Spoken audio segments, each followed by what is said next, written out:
Hello and welcome to the Overly Animated Podcast, where we take animation seriously. We talk everything animation here, including Craig of the Creek, which we'll be getting into right now. I'm Dylan Hysen, and today I'm joined by Michelle Anderer. Hello. And Alex Bonilla. Hey. Yes, we're back to talk Craig of the Creek, finally here at the Overly Animated Podcast, talking the June episodes, including The Other Side, the big half-hour special, culminating a lot of plot in this show. In addition to the other episodes that they went up on the app a few weeks ago. We're a little bit later with this, but they're also currently airing weekly on Cartoon Network. We'll also be covering we'll be covering The Other Side, Summer Wish, Turning the Tables, Kelsey the Author, Council of the Creek, and Sparkle Cadet, in addition to Fort Williams, which we did not previously cover because that was like a one-off airing. So we have 7 episodes to talk about on this podcast. We'll probably not be able to hit all of them in a super high amount of depth, but we will at least briefly talk about all of these episodes. We talk Craig in various increments, usually determined by whatever Cartoon Network decides to release at once. Here at the Overly Animated Podcast, find us at overlyanimated.com, on iTunes, overlyanimated.com/iTunes, and our YouTube is youtube.com/overlyanimated. Spoilers for all these episodes. The Other Side is the big one you'll want to have seen already before listening on. But yeah, let's get overall impressions on the episodes. And then I think the first thing we're going to be getting into is The Other Side. So if you want to give specific takes on that episode as well, Michelle. All of these episodes are wonderful. Have we officially crossed over into season 2? I feel like we have. According to Cartoon Network, 41 plus is season 2. According to the website, yeah. Because like The Other Side feels like a season 1 finale, but I don't know if it technically is ordered that way. But I mean, yeah, that's like the big plot episode, and it did not disappoint. It was super fun. We see a lot of new locations, and we get to meet the king, which is interesting. He's an interesting character. I don't know. Like, I'm really high on the Sparkle Cadet just as a character. Turning the tables just because of Bernard and Scary Craig getting his revenge was amazing. Kelsey's episode where she writes the book is also really, really good. And the Firefly one. So I don't know. I think all of these had something really nice to focus on, and it's a good mix of stuff. But yeah, I really like this show. I'm glad we're finally back to talk about it. It feels like it's been a while. It has been, yeah. I think you say that every Craig. No, I guess I really like the show. Yeah, because it's not like, because there are some shows we'll have where it's like, oh yeah, this is a bunch of random episodes that don't matter, but it's like every Craig episode's always going to be really funny or heartfelt or a mixture of both, and maybe have action also. But like, they're never bad and they're never boring. So. I mean, maybe I do sound a little bit like a broken record, but it's only because this show's very consistently good, which is just kind of nice. Yeah, I agree with that. Yeah, I think it stands out and consistently good and fun to watch. Yeah, for sure. Alex, what do you think of this batch and anything on The Other Side specifically? I think that this is a pretty sweet batch of episodes. The family angle seemed a bit heightened in this group. Like Fort Williams is focusing on Craig and his mom. We got a couple of Craig and Bernard interactions that are interesting to get a look at. So I always enjoy when Craig of the Creek hits that angle. It feels very wholesome in that way. And there are also like still some good funny moments, like in Turning the Tables, Kelsey the Author finally gets Stack's reappearance. So I enjoyed that. So it's been a while since we had Stack's around. As for the Other Side, I find it interesting because it's not as high stakes as I think I had imagined in my head. I still enjoyed it, but also I don't feel like we really got much progress really after the episode, and at least from what we'll probably talk about it, but and maybe I'll be convinced otherwise. But like it's a fun episode, and it like introduces a lot more to this other side of the creek. We got new characters in the king, and the hench person that the king has. It's pretty cool. The guard. So I enjoy. I enjoyed it, but it doesn't stand out compared to the other episodes. But I think that's more because the other episodes are pretty fun too, and that's what all these episodes have in common, that they've all got fun little moments and they've got sweet emotional moments. So that's all. That's what Craig of the Creek is about. Nice. I think that the stakes might seem not there for the other side because these episodes are like kind of clearly out of order. Like I think the other side is supposed to take place after almost all, if not all of these episodes. I think mainly just because Kelsey still has her sword in the rest of the episodes, which you would think would be, I mean, I don't really know for sure. It's hard to tell because like, are they going to like, presumably that will be addressed after this, but, so I definitely saw a lot of people at least talking about how it seems like the other side is supposed to be after them, which could be true. So maybe we'll see ramifications to come. But yeah, I think this is like a very strong batch of episodes. It's a lot. It's a lot to take in. It's 7 episodes. But, if previously I had thought we maybe were slightly down from the super high quality we were previously, I think like this is, this group of episodes is as good as the show gets. I don't think there's like, best of the year type, maybe. I mean, I don't know. A few of these I've only seen once, so I need to revisit them in the future. But, like, I think every single one of these 7 episodes is actually really good. Like, I think genuinely I could list some standouts. Like, obviously, Sparkle Cadet really appeals to me. I think that's like really good. I had a feeling. Yeah, I mean, it's the Magical Girl parody episode. It's fantastic. And, Kelsey, the author with Stacks and Kelsey and Stacks ship, like that's great. Council of the Creek is, has some very heavy social messaging. I think that stands out from that one. I like a lot of stuff in Turning the Tables as well. And, Bernard and, Alexis, I really like them in that episode. Summer Wish is really good. I think that might be one of the best of this group. It's very sweet. There's also some crazy, like dream sequence and stuff in that one. And it's just a gorgeous episode. The other side is, so it was weird. I think first time watching it, I did get to rewatch this one. The first time I watched it, I think I reacted weird just because is the first half hour episode is the first episode with plot in it. I was like, oh, is this not as good as theirs? Then I rewatched it. It's like, no, it's really good. Like, it's just, I just wasn't used to it. You know, like normally the show's like a specific type of thing. And, I think especially like the third act-ish of, like the climax portion of the other side is just really, really good. It flows. It just shoots by when you're watching it. It's so fun. Fort Williams is fantastic. I think that I rewatched this one too, that underwhelmed me at first, but it's just really, really good. And Craig's mom is fantastic in that episode and their relationship. I think it's maybe the best family episode we've done, that episode. I don't know if that's a hot take, but I think that's my I think Fort Williams is like my favorite of like the quiet. Craig primarily interacts with one family member and then does like one thing type episodes. Usually I'm underwhelmed by them. Fort Williams was fantastic though. Yeah, I feel like Fort Williams is the mom version of Power Punchers. Yeah, Power Punchers is the other one I was thinking of as like best family episode. It would be those two, I think. Yeah. Yeah, and I'm glad we got a Nicole version of Power Punchers. Because that was such a good episode, and this one is. The Fort Williams is the show's Emmy submission, by the way. And first I was like, that's a weird choice, but I think I think because it's like there's such good episodes of the show, but I do think this is a really good episode, and I think it is easy to like when you're submitting for that Emmys, it's like you want something that even if you don't watch the rest of the show, you can see how good it is just by one episode, and I do think that works for this episode. Yeah, so I think it's probably a good choice. Anyway, let's talk the other side. Actually, big plot things to dive into. We meet the king. We see the other side of the creek and their the kingdom, I guess, that he has, the big tree fort stuff going on. We meet a bunch of new characters: Maya, the King's Guard, the king himself, and a lot of Honeysuckle Rangers here. They become potentially allies at the end. Man, it's a lot. Well, Michelle, what was your biggest reaction in this episode? Was it seeing the king? It was actually how many tents there were. That kind of threw me off. Like there were no tents on Craig's side of the creek. I was like, oh, how'd they get all the tents? Okay. Yeah, I mean, I guess it made me wonder because they're so close together. Like, is this the main hub? And then the rest of it's more spread out with areas similar to like Horse Girl area or Ninja Kid area. Yeah, it's or very is it condensed all just by the tree and they're just in tents there? So I'm a little curious about the the organization of that entire side of the creek as a whole. Like, is that just the hub, or is that just it? And they're just more densely populated, like a city.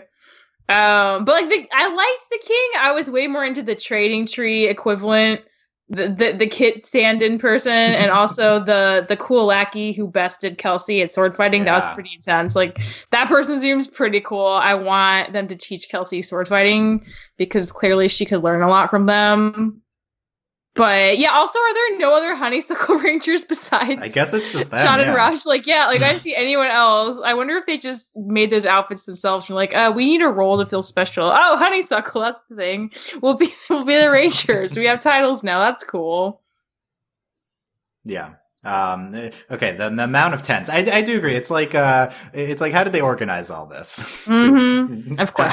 How did the king consolidate power and convince all these kids that they need to stay close in order for him to rule over them? Well, I think we get a hint of that when he calls the other side of the creek these, like, he protects them from these, like, monsters. These monsters, yeah. So maybe use fear tactics to consolidate power. Yeah, Alex, what did you react to in the episode? I reacted to the fight between the guard and Kelsey. I thought that was pretty cool, and it works in the climax of the episode, and also, like, Kelsey just doing stuff is always interesting. So I enjoyed that part.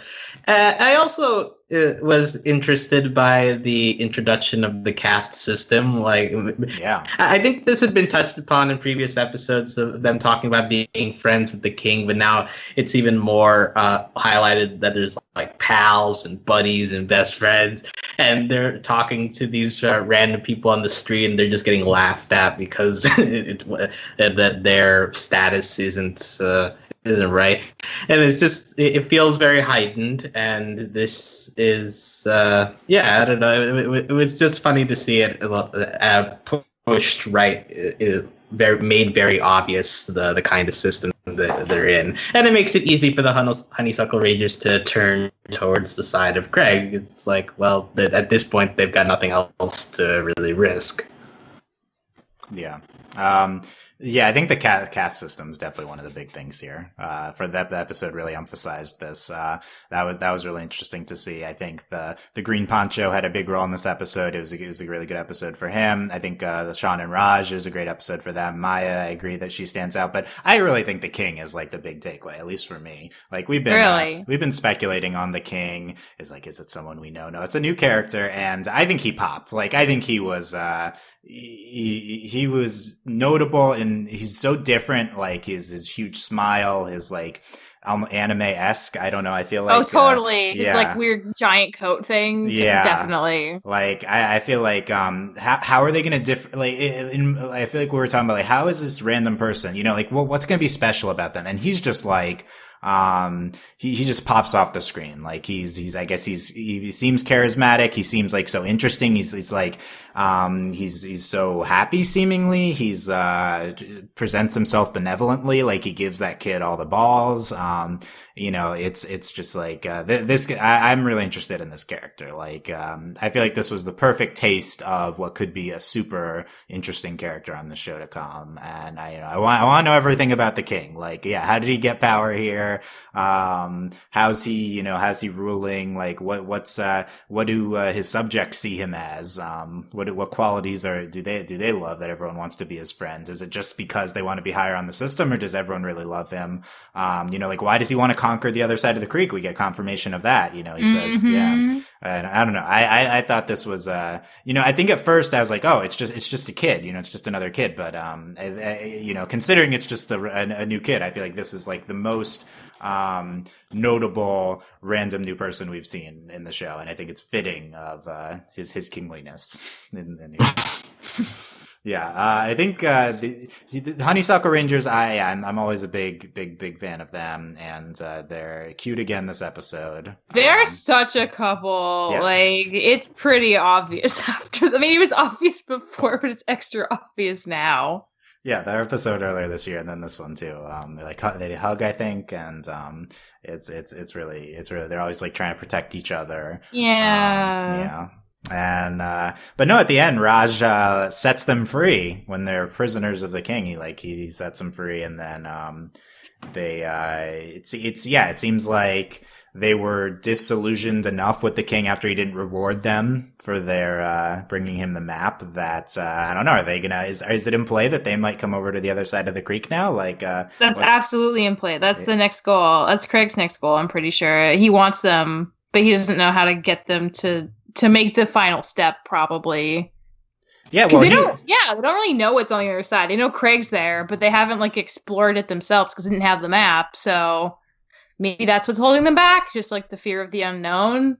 Yeah, and also the king seemingly is propagandizing against the other side here. So maybe if they see how free it is over there. At the end, Craig's talking about how friends how friends work, right? And and he's looking at the Honeysuckle Rangers on the map, and it seems like he's going to want to. It seems like he's always had a soft spot for them, and he understands their struggle. He overheard them in the sewers. He gets it. Yeah, I think so. I think in general, Craig has a soft spot for those who are isolated, because also in the beginning of this episode, they reach out to Green Poncho because he's always alone. And it's like, hey, we'll offer to help you so you can do your thing. And that's just something that Craig and his friends have done a lot in this show. It's a good feeling. And this episode from beginning to end kind of deals with like what friendship actually is, which is, like offering to help people when they're trying to get by on their own, but if you offer to help and they're surprised that it's a good representation of what good friends can be like. So that's nice. Right. I think that's to me is what really sold me on the episode in the second viewing. Like, there's so much happening, but there's such a consistent theme of friendship and what friendship means. And, and that's a great point about how this is like one of Craig's best qualities is he wants to, help the, disenfranchised maybe. Like, I think he gets that from, maybe his grandma, and we got a little bit of that, and then he's trying to be friends with Green Poncho. He cares about Sean and Raj. I do think like that's underreported aspect of Craig. I think is his empathy, and I think that's really good. But yeah, it also this theme of friendship throughout the episode, and I do think like we easily could have lost some consistency because this show usually is just like tight units of. And here we double the size and there's a ton of plot happening. And yet I do think it like maintains really good thematics. And like, that's why I might say the other side's the best like Craig episode of the year. I think I'm on board with that. Like, I think there's so much good stuff here. And yet it still functions as what I like about a Craig episode, which is, just like feeling like this great characterization, this warm, like compact unit. Like, I think it maintains all that even if it's in this expanded window here. So I think it's like a great success with the 22-minute format. And I'm interested to see if the show does another extended episode. But probably I would think so. Yeah. So the next one will be the invasion. Oh no. Theme. Yeah, well, maybe. I mean, he gets the map back, but maybe the king saw enough that he'll want to invade. Yeah. Maybe the Honeysuckle Rangers will have to work with Craig to stop them then, because they'll know what the other side has, like their weapons or their avenues of infiltration. Yeah.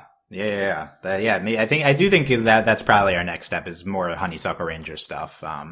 So I think maybe Craig reaches out to them at the same time. Maybe King stuff happens. Maybe will they go visit again, or is the King coming to them? That'll be interesting to see. But yeah, we also get a lot of other stuff like Maya. I think for you, both of you really stood out. She's the guard who battles Kelsey, and Kelsey's sword breaks at the end. She's bested, and her sword is gone. Like in that's maybe the most consequential thing that's ever happened on the show. I feel like is Kelsey's sword. Like what's like, couldn't she make a new one? No, but it's her special sword. It's not symbolic. That girl like stepped on it. That's a big deal. But remember, they're role playing, so it's not just a PVC thing. Like that's like it's like a crafted sword. Like she can't just. Yeah, I feel like she can't just make. She get the cardboard. She has to make a new handle. That's true. I also love that they just like went along with the being handcuffed. Right. I feel like that was really notable. Wasn't real. Yeah. That was so funny. And they made sound effects for it when they broke out. It's just I love that they were in character for that. I think it gets lost that we're LARPing the whole time, and yeah, you really forget about it for most of the episode. Because like the stealing the map is real, but then they get locked up and it's like fake locked up. And, so I thought that was like, whoa. Like, I mean, they've done that before on the show, but it's like that it was striking, I think. And it was endearing though and cute, I think. It is like, even when the show's doing plot, it's still like make believe, handcuffing and it's pretty fun. We think Maya is going to be a character to coming back on the show. Yeah, she got names. So I think she'll be back. Oh, I really hope that'd be cool. So cool. I love her design. She's so mysterious. I want to know more about her. Like, she seems she might be slightly older than Craig and Kelsey too. She seems imposing. Maybe. Yeah, she's very imposing. I really want her to teach Kelsey how to sword fight better.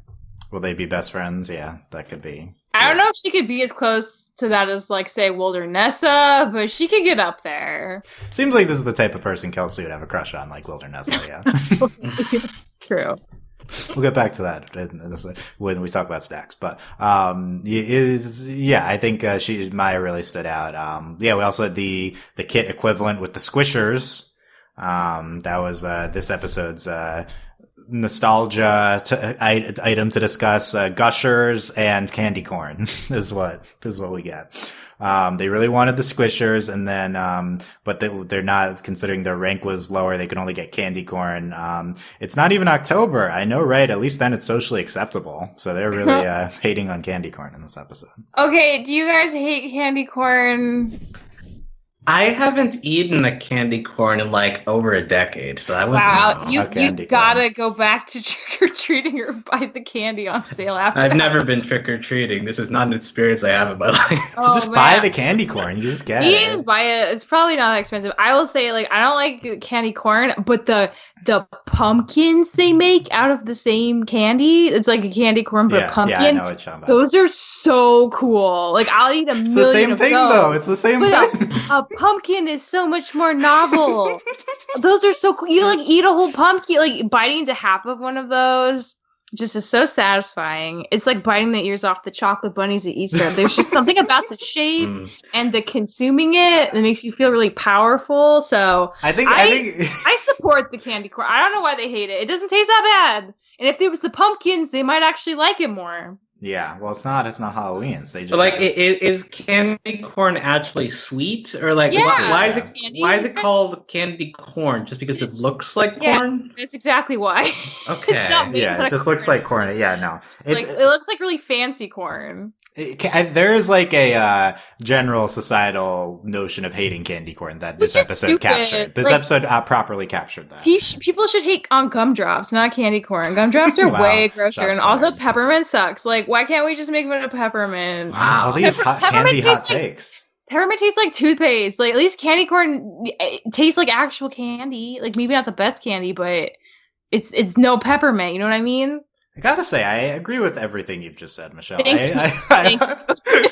I also like the pumpkins more than I mean, it's really not that much of a difference, but I would prefer to eat the pumpkins than Exactly. Okay, I feel that. Yeah, I in theory I like candy corn, but then if I eat more than like one or two of them, then I just hate it. Like, it's too much. You gotta pace yourself. They're not like Thin Mints. You can't just like pop them off. You gotta really ration them to not go insane. Diminishing returns on the candy corn would be my no, but I think it's funny that they this is like a thing that I feel like is people really hate on candy corn. Also, I love seeing the gushers there. That was a big part of my childhood too.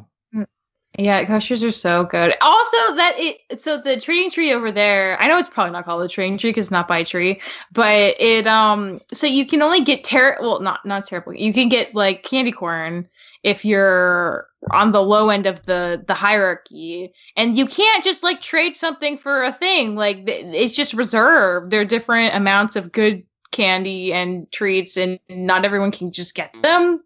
It just totally depends on your place in the system, and I think that's fascinating. That's also really sad. It is sad. It's sad. Poor honeysuckle losers. That's a rough life. Rough, yeah. Well, once if you bring Sean and Raj over to the trading tree, they'll be amazed. I know, right? Like, we can get a choco roll if we bring you honeysuckles. It'll blow their minds. Is this a commentary on capitalism and socialism? Exactly. Kit is the capitalist hero of the group. Yeah, if that becomes our message, I don't know. The free market, right? If the message is like their socialist system where they get worse things, but they see cats capitalist. I don't know if I'd like that if we start espousing that too much, but. I could see kind of what we're doing. I could see that if we do that with Sean and Raj. But that was fun to see. They're dressed as water lilies. That was another thing. I thought that was cute with their water lily outfits. Yeah. And, what else we got? We talked about them getting the caste system and getting arrested. The king says it's gonna, the king is the ring pop, by the way, which was perfect. That was pretty. That was a power move. Like he has a lot of self control, I will say, because like how do you not just eat the ring pop? That in your mouth and suck it constantly. He like takes little licks. Maybe that's why he's king. Like he knows what a powerful person. He knows delayed gratification. Has a lot of self restraint. What kid can not just eat the ring pop already? Yeah, they knew what they were doing when they gave him that. It says a lot right there. Survival of the strongest. I love that characterization through self-control of the ring pop. Yeah. I think it's kind of what they're going for. Yeah. I like also, it's just like, what jewelry or regalness can we give that a kid would have a ring pop? It's like, but yeah, it's what you got to do. There's some funny stuff with them referencing the Ninja Kids in this episode. JP thought the manga they lent them was a coloring book. Coloring book! Yeah. It's a good line. He's like, in my defense, the colored covers are very misleading. Yeah, that's just so fair. Why is the manga colored in and then it's all black and white the rest of it? And then he says later they got their manga privileges back by reading the Ninja Kids fanfiction. Fan fiction. That is like a pretty legit deal. Because like, who's gonna want to read your fan fiction like unless it's like for a show you actually like? That makes sense. That would be the bargain. They're desperate. The Ninja X Ninja fanfic or whatever. That we saw that one once. Ninja X Ninja. Oh my god, that makes me so happy. They had a different one though that they tried to give the Green Poncho. He had Volume 2 and he had Red Volume 1. Oh yeah.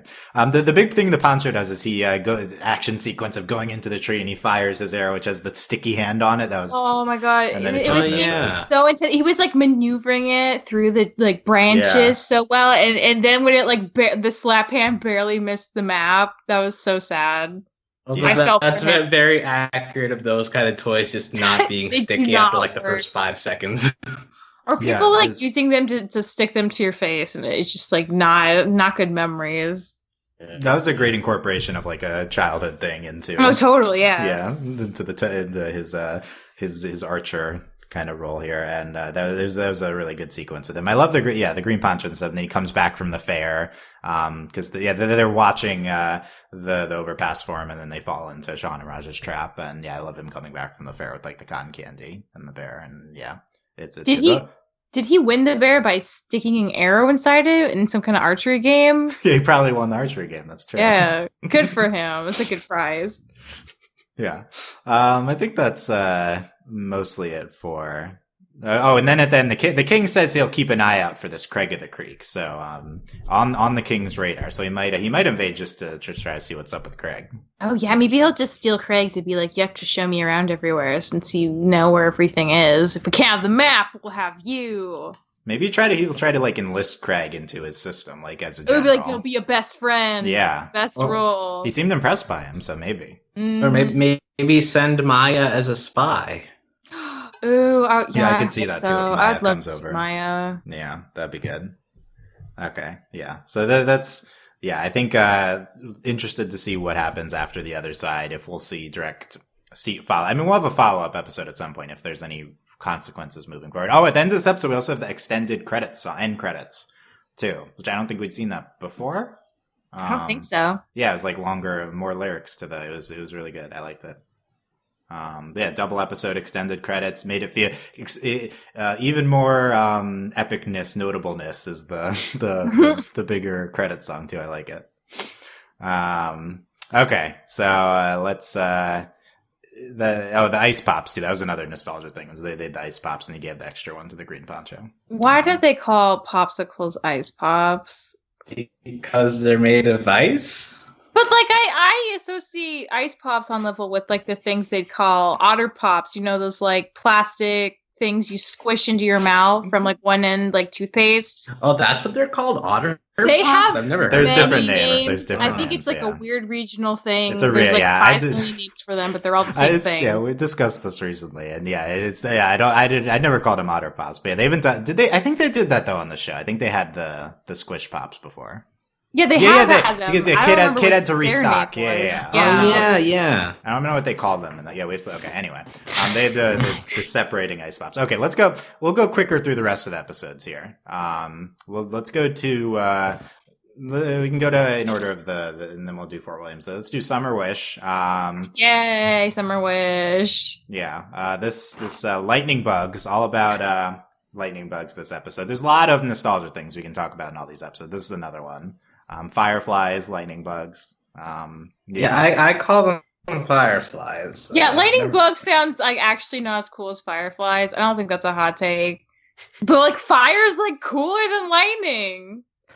That's a hot take. Is that a hot take? Fire's Yeah. hotter than lightning, isn't it? Like, Well, maybe not. Well, also like lightning is like a shock through the sky. It's very sudden. But a firefly, the way they work is they turn on their light like light bulbs. So that's more closer to fire than it is to lightning. That makes so much sense. Okay. Thank you. Well, regardless, I think that this show needed to have a Firefly episode for sure. Like this is a big thing in my childhood as well. I think they're like apparently some parts of the country don't have lightning bugs. Yeah, like Utah did not have lightning bugs. We discussed this. Yeah, like we've on the Discord. We've talked about that. Like, but yeah, no, growing up where this show takes place, that was like a major thing, I think, during the summer. And yeah, did you catch any? Yeah, that was the whole thing. Yeah, you catch them and you see them light up and wherever you put them, or like you in your hands or something. Yeah, that does sound magical. Yeah. I think at some point it like loses it's like oh they're there all the time, you know. It's okay. Okay. Not like all the time, but like it's like okay, it's summer, they're here, you know. But at some point when you're a kid, it's like the craziest thing because that is a like, weird common bioluminescent thing like flying around. It's crazy. I don't know if that counts bioluminescent, but yeah, there's it's a little light that floats around in the sky. You don't get that. That's so right? much more fun than cicadas for sure. That was another big thing too. But yeah, lightning bug. Yeah, I feel like lightning bug and cicadas are in similar territory too. Notableness, I feel like from me growing up remembering bugs. I guess. Lots of bug episodes in this show. There are a lot of. This is like the third bug bugs. episode. Yeah.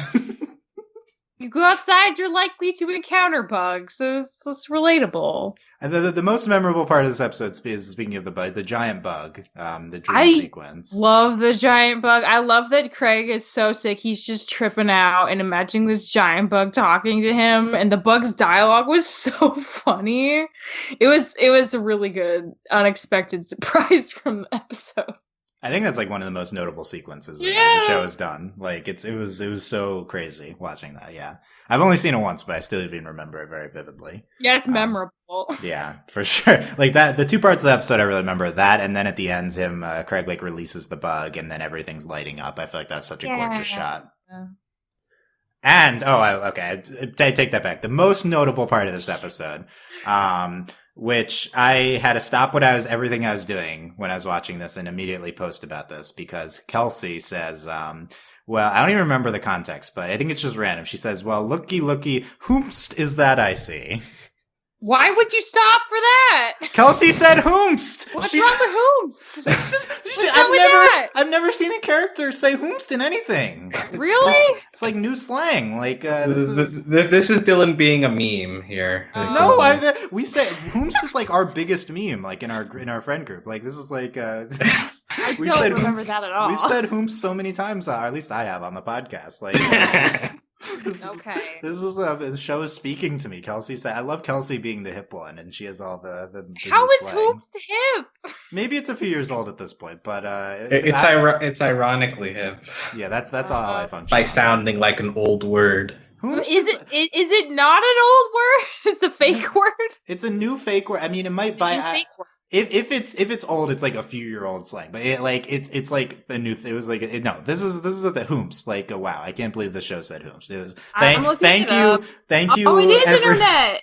Yes, it is internet. Oh my god, I thought it was real. I would classify it as like Tumblr / progressive Twitter slang. Like that's what I'd classify it as. Like that's our wheelhouse, right? So Actually, this is why that makes sense. Because what would whomst even like mean if it were a combination? No, it's not like a ye old term. No, it's like it's a really weird meme. So thank you everyone involved for putting in. Please continue to do this, but more things. I don't know how to describe whomst other than the wheelhouse slides, but like exactly like this, more in this territory in episodes, and Kelsey saying them specifically. Like this was my favorite thing with this episode. I got like way more mileage out of the bug talking than the whomst, but I'm glad you did it for you, Dylan. The bug talking was like the actual good part. Like this was just like a meme thing that I loved, right? Like this. Okay. And then, this episode also, this is a very modern episode. They also reference the face switching app. I know! Yeah, Craig's like really losing it. He is so sick. Oh my god. Why do you guys look like that face switching app? I love the show being modern. And JP's like, his face is even in her hair. Like, it's not even on her face. I love it. It was, I was between that and Hoops, I was done. I was like, oh my god. I can't what we're doing. I like in the beginning of the episode, summer is forever. That's not how the rotation of the Earth works, Craig. I think Bernard says that. Bernard says that for sure. I think there's a lot of stuff about chaos checkers. And yeah, there you go. Michelle, what else from this episode? The JP was a human slingshot before it rained. That seemed like a fun game. I wanted to see them actually try it. Dangerous. I'm sad they didn't try it for real. Okay, we'll get there eventually. That was really fun and really dangerous. Yeah. Alex, anything from Summer Wish?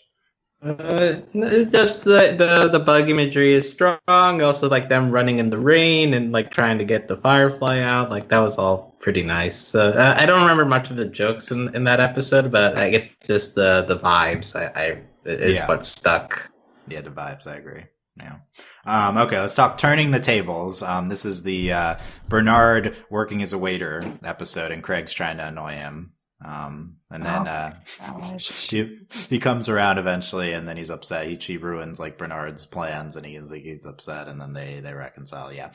You make it sound so boring. This episode was so hilarious. I agree. This episode is really funny. My god. No, I don't mean to diminish it, but it's the Parmesan gag, right? Like that's gonna be infamous if it's not already. That was so viscerally creepy and uncomfortable. The show did like a Parmesan cheese joke before, but this is so different. Also, this is like everyone's made jokes about the like say when, but this is like the best. Hot take. This is the best say when joke ever. Like they like take it too far. They make it like scary. Like when has say when ever been scary? Say when with the cheese, Craig. I legally can't stop until you say when. That was all the Parmesan in our restaurant. When? Just Craig's creepy smile face and his eyes narrow, and we get that like close-up shot of Bernard like losing it. Wow, whoever boarded that part was a genius. That was amazing. I think that's like the best part of the episode. That's like, I think that's one of the funniest parts of Craig ever. Like that say when joke. Like I legally can't stop. It's so good. Other than that, I feel like it's. I mean, I like the Craig and Bernard character work, and I really like Bernard and Alexis. I love their 15-year plan book. It's so cute. Like it's growing on me. I like them more now. They're the ship. I'm telling you. Well, they're like just very sweet. I think before I kind of feel like Alexis is just kind of happy, and that's all there is about her. But I like that she was like really happy that Craig was there, and she really likes that, he has a little brother, and she's like supportive, and she gets the first aid kit for Kelsey, which is also good. But yeah, she's flexible with the 15-year plan. Good for her. She's backup plans. That's smart. It was a big Alexis episode because she references her brother too. Like there's more here than ever before, I think. And she's also a little wacky too. Like he does the whole thing like, here are all the drinks in the store. It's like that's like at least a little different. Yeah, they're rubbing off on her, I guess, all the zaniness around her. The other big funny thing is Kelsey getting fake hurt at the end. That was so funny. What can I do? How can I make it better? $10? $20. $20. Ah! Okay, fine. Here you go. And it's just like she says she got fake hurt, and then she like reveals her terribly swollen puppy eye. Yeah, and then she's actually hurt. Yeah. Oh, she's really hurt. I think that joke, that joke too, that and the other one we talked about, they're so good. I agree. This was such a funny episode. Yeah, guilt tripping the persnickety old man was really fun to see happen. Yeah. Also, other than that, there's the Pasta La Vista restaurant and everything around that. I think was pretty fun. Seeing Bernard as a waiter, and they order unlimited pasta and breadsticks. They bring this grody sock full of money change as their payment. Like that's such a kid thing. I love it. Yeah. It's the sketchiest way to give money to somebody. It's just in a huge gross sock. I think so. Yeah. There. Anything else from this one? Okay. Moving on. A lot to get to. Kelsey, the author. Kelsey finishes her book that we'd referenced before on the show, and a big Stacks Kelsey episode where they're trying to get her book into circulation in the library. That's the plot, and then at the end they establish their own section. Clearly the thing I most want to talk about is Stacks, big Stacks character episode, and then Stacks and Kelsey, they're like blushing at each other at the end of the episode. Stacks is very inspired by Kelsey. To finish her own book. That's great. Yeah, and it's revealed her full name is Isabella Alvarado. She had a book with a Spanish title. That was pretty cool. What do you think of that, Alex? I found it cute, and I think she's voiced by Montse Hernandez, so like it's nice to get that part confirmed of her heritage, and so also I guess the whole idea of establishing a young authors collection, like that's also just feels like a very sweet way to end. It's like, hey, let's let other kids share their creativity and stuff. So Stacks is cute, Kelsey is great. Both of them together are inspirational. So this is a big win of an episode. Yeah. Nice. Yeah, I think I was unsatisfied with the last Stacks episode we got. This is a big rebound for the Stacks character. I think she was fantastic here. Big rebound for Stacks. Do we all agree Stacks loves Kelsey? Can we all agree on this? A lot of people love Kelsey. Yeah, a lot of people love Kelsey, so that's not surprising. Stacks has a big gay crush on Kelsey. How about that? Can we? I think that's in play. I think it's definitely in play, yeah. Does Kelsey like Stacks back?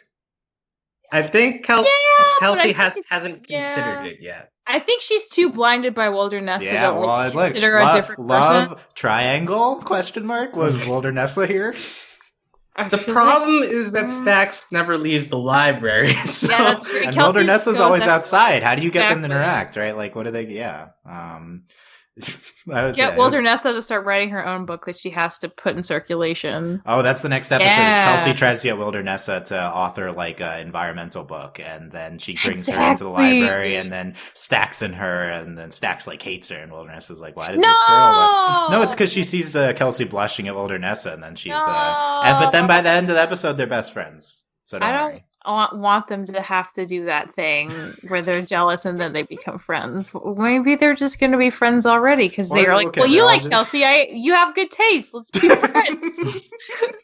That's a good point. Okay, we could do that too. Yeah, it's just that they find common ground through the episode. Yeah. Like, we're two very different people, but then as they learn about each other, it's we can be friends, even though we never hang out in the same place together. Okay, that's our pitch. I feel like this is the most developed episode we've come up with. Is the Wilderness Stacks episode? Yeah, the opposites, they come together, they become friends, and there's also some romance stuff in there with Kelsey. So there you go.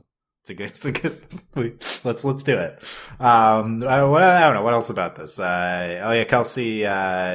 She's like reading it to the Stacks, Craig, and JP, and Craig wants to make it into a real book, and I like Craig drawing the covers and everything. I think that's fun. Yeah, so Stacks is like awkward too. She's like, "What's crack-a-lackin'?" Aw, and then she like instantly regrets trying to say that. She's like, I apologize. That I was just trying that for the first time. I liked it. She should say it. She should be herself. The bad Kelsey has to deal with bad reviews. Yeah, I don't know what else Alex stands out from the episode. Also, for some reason, the librarian is this imposing figure to these children. I think the funniest part of the episode was when they're trying to check out a chair to distract him. Oh, that was hilarious. That guy. I was very dying bewildered. At that part. They try to explain how they could check out a chair. Yeah, I need to go back and watch it just for that. But yeah, I don't know. I thought this was a really fun episode. Oh, notable. This episode has like a song in it too, like just a quick casual song. A few episodes, I like at least 3 have that in them. So it's like I think the show's done that before, but it's like especially prominent in this group of episodes, and I think it's fun.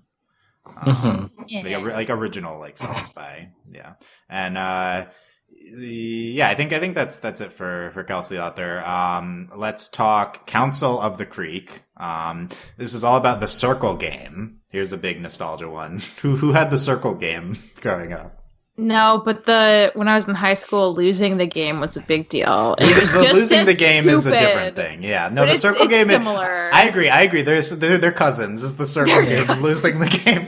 I think that in my middle school there was a phase of the circle game, but like it was specifically the variety that it needed to be like below your waist. Right, I have that rule too. You need it to be below the waist, definitely. Yeah. They only established that at the end, but I know this was definitely a thing growing up. Also, no joke, a coworker did the circle game like within the last month. Like, and why did they do that? Like this is before I even saw the episode. It's such a strange way to spice up your work environment. Yeah. Spice up the office by playing the circle game. No one likes the circle game, and that's what this episode is about. It's good. No, but for me, what's most notable about this episode is this very strong messaging about like bigotry and how you need to get people to see how they can how it impacts them, or else they're not going to care. Is very not even getting into the message itself, but just like the blatant presentation. I think was not that that's a bad thing, but that was just what the most notable part was for me here. Right, and Craig walks into the room like, "No, we're gonna talk politics," and Bernard is like, "Go on." Yeah, well, okay, so Paintball Mike is the bigot in the episode, so there you go. And he says, people who get circle game deserve it. It's part of the Creek's history. They're like, it's been there for 2 days. So right. It's just very heavy-handed, like talking about discrimination, right? Like discriminatory practices as part of the history. These people, they deserve it. Right? Like this is like for me, I was like, oh man, he's talking about some specific things here in the context of the circle game. And in general, being against change when it doesn't benefit you. So it's just like I'm fine with the status quo because I'm not bothered by it. And that's like even beyond bigotry, that just like it spans to a wide field of issues in our country. Bernard says, unfortunately, only way some people see something as a problem is for them to be affected by it themselves. Yeah. I feel like it's the most clear messaging the show has ever had. I think it worked in this episode, but it was certainly notable. And then now at the end, Paintball Mike says, now that it's affected me in a negative way, yes. Yeah. It felt very similar to a lot of KO episodes in that respect. KO has done this a bunch of times, and it's very obvious the things they comment on. But, I mean, I think it works here, too. Maybe we'll get more. Yeah, I think also the student council meeting before also sets up a lot of of Bernard and Craig's conversation later. So I think seeing that play out, obviously that's like lower stakes, but the way they hash it out, they let that conversation happen, helps a lot when they get to the conversation with Bernard and Craig. I want to get back to the student council too, because there's some new characters there. But I think that and having Bernard involved really helps the episode. In general, I really like the blatant messaging. I would prefer if we got a little more clear anti, like if we condemned Paintball Mike more. Like clearly he was being condemned in just because what he's saying is ridiculous, but no one was like, you're wrong, like he says, now it's like his stance of things only are important if they affect him. Like clearly that's not right, but the show never goes so far as to say it's not right, which it's like, okay, well, you don't need to blatantly say something, but at the same time, we're being so blatant about the rest of it. Let's also just take the next step and say, like, this isn't good. You should be empathetic, right? Like, throw the word empathy in there, talk about that. I feel like that would have tied the whole thing home for me a little bit more, but maybe it would be too moral, like, here's the message of the episode. Yeah, I think that plus like the age range they're shooting for Craig is probably like 6 to 10-year-olds. I think it would be a good thing for them to hear. It's a good thing, but I don't know. A lot of companies are also very concerned with like what parents think of what their kids watch. So the word empathy and empathetic are words that like maybe a 10-year-old knows, probably don't. But an adult would, and I just like, I don't know. There's probably a reason that it was presented the way it is, and I feel like it honestly works fine. I do think it works fine. Yeah.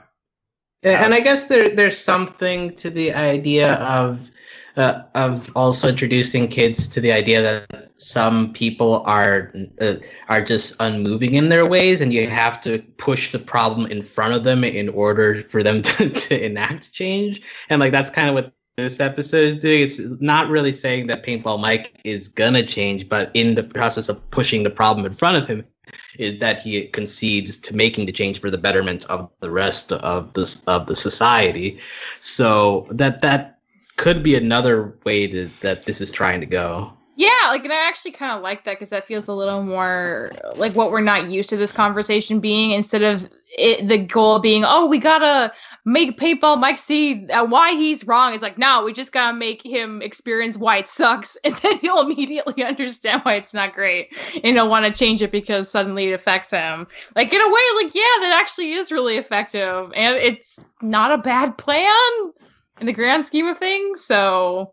Yeah, it's a slightly different take on the Uncle Andy Steven Universe episode, right? Like where I've complained about this a lot on this podcast, where episodes where we try to cater to the bigot. Like I'm really anti that. And this episode is you still are catering to to Paintball Mike, but it's like not in a way where we're trying to change him, right? Like, so I do think that's an interesting spin, what you guys said, where it's like, just practically, this is what it takes. Like, he's not changing, but I still don't like the catering to aspect. I would also like I think it's important to call wrong people wrong, like in these types of things. And that's my biggest issue. But, I like this more. I do like this more than the previous approach, that like the Uncle Andy type stuff.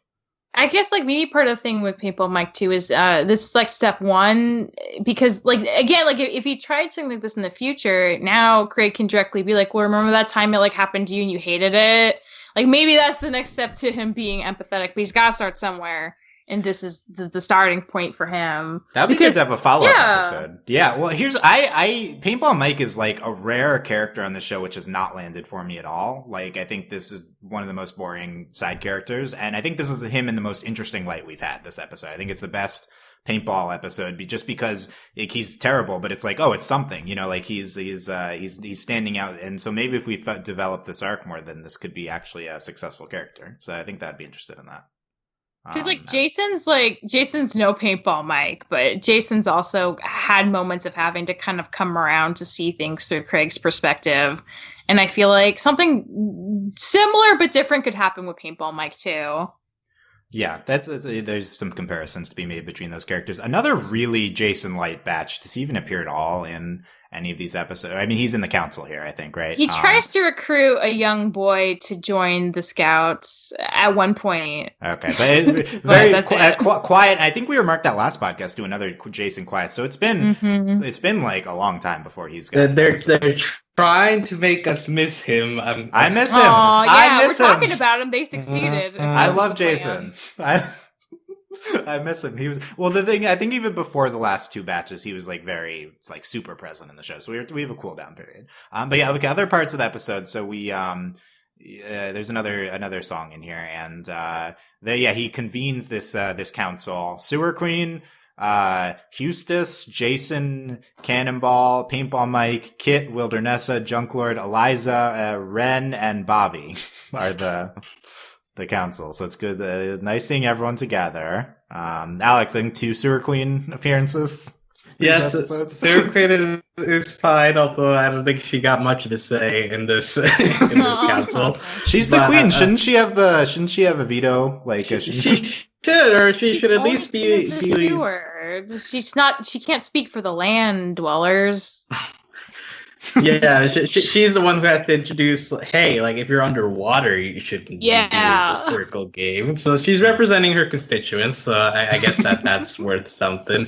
I'll enjoy that they said Ren representing science. It's just representing the field of science. And then, of course, Bobby at the end is like, and Bobby, who are you representing? It's like, I'm here for you. I'm here for your best friends. It's not. I think it's done this once or twice before, but it's like throwing everyone in there. It's always fun. And this was predicated by Bernard and Alexis's council meeting at Craig's house, where we see, I think, some notable new people, including Gibson, who gets named, and then some other people who don't get named. But I think the one with the hijab is Amina. Okay, was that from previous episode or from this episode? From this episode. I didn't notice that then. And then I think that there's another person too who really stood out, but they didn't name them. I don't even remember. But yeah, I would like to see all these characters back. I feel like this could be another episode focusing on these high schoolers, I guess. The council here, and then Craig is eating all the pepperonis during this meeting. Yeah. It's such a little kid thing to do. I love it. Sometimes I understand how Bernard feels, honestly. Also, when he's talking with Bernard, he's like, Bernard, did you eat my cookie cat? Yes. I did eat your cookie cat. I definitely did eat it, yeah. Yeah, in general, the Bernard-Craig relationship, especially in this episode, is just very well representing of a older brother, little brother kind of thing, where you're obviously annoyed at each other a lot, but also when somebody comes to you seriously, it's like, okay, I can like change my mode at least for a little bit and like take this sort of seriously, and they have like a decent conversation there, but then it immediately reverts back to like, hey, did you eat my cookie cat? And it's like, yes. So it's like back to being kind of enemies-ish, but like you can turn it off for a little bit to have like meaningful conversations, and that's kind of the epitome of the brother dynamic. I agree. Yeah, I think this captured this dynamic really well. I think Craig and Bernard are really successful, obviously also in the Turning the Tables episode throughout this batch. I think they're successful, but I really enjoyed that conversation in particular as well. I think that was really good. Yeah, so I think Bernard's just a really strong character. He's always been so strong. Top 3 for top sure. 3. Yeah, always. Who else is in your top 3? Kelsey and oh man, I don't know who the third one would be. Probably Bernard again. He's that. You can't just put Bernard twice in your top 3. I really have to tossing Craig aside. I love Craig, but I mean, I don't know. Bernard's just he's more difficult, and that's kind of appealing in a way. Bernard's such a Squidward. That's honestly just why. Of course he's going to be in the top. That is true. He is such a Squidward. Wow. Is Craig SpongeBob and Bernard a Squidward? No, because I don't know. SpongeBob would seek that revenge and go to his brother's restaurant and make him use all the cheese on his salad. Craig is more vindictive than SpongeBob. It's more vindictive. Craig's more layered, maybe. More layered is a nicer way, but yeah, okay. So there you go. That's Council of the Creek. That's another good episode. Sparkle Cadet. We haven't even gotten into Sparkle Cadet. Wow. Michelle, what? Oh, yeah, you said you love this episode. What about it?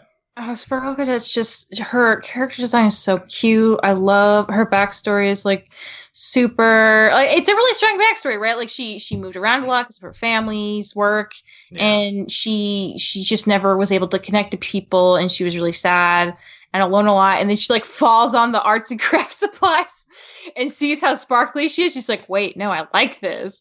And then she creates this whole persona, and she's like way happier doing it, and she's like feeling herself. It's just really great. She's so cute. Her character design is so cute. I really want to see her again. I don't know. She really stood out. She's super memorable, and she's very bouncy. And especially because Kelsey's having like the worst day, the juxtaposition is just kind of perfect. Yeah, it was a good Kelsey episode too. But yeah, this is Sparkle Cadet's such a I love this character introduced. Yeah, Alex, what do you think of her in this episode? I think she's fun. Her transformation sequences are very, parodying the style, and they work. So I enjoyed her. Honestly, I want to talk about Kelsey more because I liked Kelsey a lot in this episode. Mm-hmm. I am always interested in how animated shows depict depression, especially when they give it like physical manifestations. In this case, like we have Kelsey throughout the episode kind of down on her luck and just like messing up everything, tripping over herself and stuff. But then like it gets to the end where the tint goes like very dark red and there's a big shadow coming out of her. And eventually we get to a point where Craig finally gets her to talk about her feelings, like, hey, well, what happened to you? Let it out. And you get the imagery of the light kind of breaking out of the shadow as she's explaining why she feels the way she does. So I enjoyed that usage of representing her feelings in that way. And it's obviously a healthy thing to be like, hey, even honestly at certain moments you don't want to talk about things, but eventually if you should get to a place where you feel okay with letting out your feelings, and that could help you to move past it. So it's I think it's a good message, and I really appreciate Kelsey in this episode and how they decide to use her. Yeah. It's a different look for Kelsey, I think, than normal, but one that really feels natural with her character. Like I think like Kelsey's just the most successful, like multifaceted character on the show. I feel like obviously Craig and JP also really good characters, but this is I like hitting on this aspect of Kelsey in more depth, and it's one that didn't feel out of nowhere. I feel like we'd done this in smaller doses, maybe subtly before. Kelsey has been grumpy before, so that's not totally out of place. Right, so I liked expanding here. I'd love another episode talking about this too with her, and it is a really good juxtaposition to Sparkle Cadet. I do love Kelsey's character, but I mean, this episode speaks to me because it is the magical girl parody episode, like I said, and we have Sparkle Cadet who has transformation sequences. Specifically, she has a sequence for her bubble move, which her bubbles is such a cute power. They then repeat the bubble move sequence 3 more times in an effort just to troll me specifically, but I loved it. It was perfect. Like if you're gonna why is it a troll? Because it's a common thing that they'll repeat transformation sequences in the episode, even though it's the same move. Yeah. So. For what you're doing for this type of it's perfect for parodying this type of thing, and also this is like my most frequent rant on the podcast is a anti-transformation sequence and reusing the same thing over and over. And this episode is purposefully doing it. And every time I thought they were done with it, it just brought it back one more time. It was. So I hated it and loved it so much. It was the best. And just, Sparkle Cadet's, she's the champion of positivity. I think she was like, had a moment of being tsundere too. Just to add that to her character. She's fighting the anti-Sparkle, just, oh my glitter. Something still doesn't feel cute around here. Her backstory in the specific like black and white comic style. Yeah, it's really. I think it was a really good decision. It definitely drove home all the struggle she's been having the whole time. I'd read a graphic novel of her backstory in that style. Yeah. It's super appealing. Yeah, and I love switching the styles there, and we had a few style switches within. I feel like the Sparkle Cadet stuff, and the more like they're like fighting the tree, and Kelsey defeats it by like complaining about her day, and that's how. Yeah, it's Sparkle Cadet obviously needs to come back as a character. Yes, it's like top of the list of needs to repeat, but this was just like such a I feel like it's like such a specific targeted episode, like genre type thing that we're doing here, and I really loved it. Also at the beginning we had Eduardo Mask from Foster's Home. That was right. Yeah, that was a surprise, but a welcome. I feel like Craig is the show that's really done. I mean, KO had like the intense callback episode, but I feel like Craig of the Creek has sprinkled it more consistently. They the from one first episode season with onwards. the D&D episode specifically referenced a lot of stuff. Yeah. That and then this, and yeah, there's a few, I think like a few times. And JP is a graphic F- test mask. That's good too. Yes, scared Craig. Also, Boris has this one line where it's like, back in old country, upstate Connecticut. Yeah. Which I enjoyed since I'm from Connecticut. So, well, so what do you think of Boris as your representative? I mean, he's a sweetheart, right? So it's good. Yeah, he's fine. I'm okay. He's fine. I'm okay him being the Connecticut representative in the show. He's Boris is great. We do need more Boris. I liked him here, and yeah, just I definitely want to watch Sparkle Cadet again. And, yes. Yeah, probably gonna end up one of my favorites from the year and stuff from Craig. And also an episode I think everyone's talking about too. So people are appreciating the Sparkle Cadet. Okay, let's quickly conclude with Fort Williams here. This is from May, but I rewatched it, and just a really good Craig and Nicole kind of bonding episode, and just them at the end saying like Craig saying like, I want to spend more time with you. I feel like we never spend time anymore, and they promised to the next rainy day. Yeah, and talking to JP and Kelsey. Yeah, my mom is pretty cool. I didn't know she did stuff like this about them building a fort. Yeah.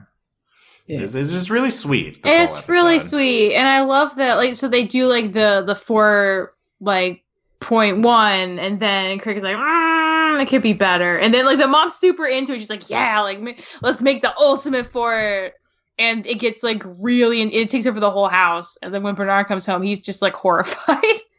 Yeah, he's like, how do I like move in the house with all this stuff, Craig? I did love the whole family coming back and reacting differently. Yeah, at the end, and Dwayne also, being really into the space stuff too. They go to the space museum. Yeah, Alex. And also initially, mom is like, "Hey, you used to like this movie. Hey, you used to play this board game." And it's like kind of hammering home how like they've not bonded recently that closely. And then later on, they get to like reading comic books together. It's like, oh, like I'm glad that we're finally like spending time like this. So that whole thing is sweet. It's a very relatable feeling of being like meeting up with someone after a long time. It's like, oh well, we can't really do the same things we used to do since stuff has changed. But also like the joy that happens when you're able to make a connection after a long time, whether that is within the family or outside. Yeah, I really agree with that. I really love the sequence of when the tickling sequence, and Nicole's tickling her, and she's tickling him. He's like, "Why are you laughing so much? I'm not even touching you." And Craig says, "It's the thought that counts." That was like so sweet, so like so cute. Also, that's happened to me before. Like somebody is about to tickle me, and I like begin getting the tickle feeling, even though they haven't touched me yet. So that's a thing. It's relatable, yeah. It's definitely a thing, and it's something I've seen captured in media before, but never like as concisely and adorably as Craig's response. When it's the thought that counts. Like that just that just blew me away, honestly. Like anyway, and then also at the beginning, Craig is a pink guy. That's why he's home. That's another. That was thing, horrifying. They animated and they had like this sound effect when he was blinking. It was just so perfectly disgusting. Yeah, and also I feel like a pink eye was like a major thing when you're a kid. It's like, oh no, pink eye. People could have pink eye. Like someone's out, they have pink, and then it's like, no, people really have pink eye as an adult, right? But it's like, yeah, no, that's true. People really do have pink eye as an adult. Yeah, so I feel like that's a nostalgia thing too. Is like things you're worried about as a kid, which aren't too much practical later. But yeah, and there's a pirate gorilla kickboxing robot. There's some small Kelsey JP stuff too at the beginning there, and a little Butler board game as we were talking about. There's a lot of Steven Universe stuff in these episodes, which is good. I really like when Bernard comes home and Craig's like, "This is Fort Williams. You can't enter unless you have the secret password. Who's your favorite kid?" And Bernard's like, "Craig." He's like, "How'd you guess?" Yeah, that was really good. So funny. Yeah. This episode's just really like warm and comfy and like and pleasant, and yeah. It's in the best way. I don't mean that bad at all. Yeah, it's I do think this one's like really well crafted. Yeah. Yeah. Okay. Michelle, anything else from any of the episodes that you can remember you want to bring up, or final thoughts? They're all kind of blurring together, but I mean, this is such a comfy show. I love it so much. And I'll just say, like, I know that Craig hasn't been on air that long compared to other shows, but from everything I've been told, it's considered one of the top priority shows in terms of like our promos and highlights. And I think that's really wonderful. And I'm just really glad, because we're giving it the same treatment of like, Gumball and Teen Titans Go, and that's like as good as you can get. Wow. So I think that's wonderful. I'm glad that it's been received so well, and I hope to see a lot more of it for a long, long time, because the quality is just so good. I don't think we've had a bad episode, and we've seen like 40 plus episodes now, like in a row. Now, yeah. Like in the 50s. That's pretty amazing. I don't know, like, good job, Matt and Ben, for getting such a good first job with Steven. I feel like it's definitely informed the show, but this is so its own thing now. That like, just kudos to the whole team. It's consistently such a comfy show, but it's very well done. I'm just happy we get a clearly, yeah. That's like I get that. Yeah. This confirms or anything, but there's one leak that has proved true in other aspects, which a part of this one, not leak or whatever, is just like a post by someone who apparently knew stuff. It's since been deleted, which that post contains Craig is doing well, like what Michelle said, and it's been renewed for season 3 is what that post said. I didn't know that, but I'm not surprised. Like, of course it was I'm not confirming that it's been renewed for season 3, but if you are to believe this one thing that we've seen, I would 100%. Also, you can tell if a show's been renewed for another season if it's still in production, and this show does seem to be in production, I would say. But yeah, hey Craig. No, I agree. It's kind of bad. It's astounding how consistently good in its like own way I think the show is. It does. I feel like it really does stand out among all the Cartoon Network shows, honestly. Yeah, no, right for real. Yeah. Alex, final thoughts on any of these episodes? Yeah, just in general, this is still a very cozy show. I still love Kelsey a lot, and Craig is still very sweet. So it's a good show to watch if you want something wholesome in your life and something funny. So the show is still good at that. So I'm happy with it. Yeah. More of I think what makes the show great in this batch, and also some new facets that are really fantastic as well. And just every episode I think was at least good, if not very good, and everything at least had a few things that I really, really liked. And I love this potential new direction with the other side, although I definitely, like the show's so successful at what it does that I'm not even eager for it to push towards plot. Like this as opposed to every single other show, right? Yeah, I was gonna say, that's a big thing for Dylan to say. I complain so much about, on these, I'm not caught up in Amphibia, but I was frustrated with the fierce, and we gotta catch up on that show. It seems like a lot's going down. Seems like there's plot stuff eventually, but yeah, it's I don't know. In general, Cartoon Network right now seems to dictate that all their shows must start with at least a season of non-serialization, and I'm not a fan of that at the moment, but Craig is like the exception. Like, right, like this is like the show which thrives in that environment, and it's like really, I feel like this is like the success story for this formula that Cartoon Network's going for in my eyes, and it almost like validates it on its own just because it's so good. But yeah, we also don't need to try and make every other show like this. Like I'd love to see, like I hope Infinity Train is plot right out of the gate and it's its own thing. Like I hope we get a variety of types to come. We'll see. But yeah, Craig, looking forward to more Craig. I think it'll be a little bit because these episodes are still airing on TV through the end of July. We'll see after that what happens. And who knows, we'll probably get a drop on the CN app at some point, like we always do. But there you go. Okay. So let us know what you thought of these 7 episodes. at overlyanimated.com or in our YouTube comments, youtube.com/overlyanimated. Come talk on our Craig channel on our Discord at overlyanimated.com/Discord, or support us via Patreon at patreon.com/overlyanimated. Thanks to our current patrons, especially our patron of the podcast, David, aka Papa Papillon, and thanks as always to our patron executive producers Ryan, Steve, Alex, Beatrice, Hugh, and Michael. We'll be back at some point whenever Craig is back. Also check out our other coverage, including, I think there's some new OKKO coming out. Yeah, Yeah. A lot of Cartoon Network stuff to come here. Also a bunch of other non-Cartoon Network-y stuff we're covering, like Final Space and Fruits Basket and Young Justice, and that show used to be Cartoon Network. Remember those days? And find all that at overlyanimated.com. That didn't go that well. That was one of our worst moments.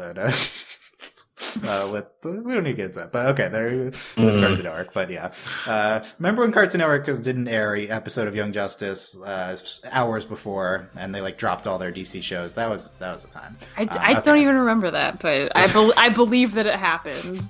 We should have a podcast on that. That was a big notable thing. It's 10 years ago or something. We should revisit this history. That's a Justin type thing to cover, right? It's the history of DC on Cartoon Network. Yeah.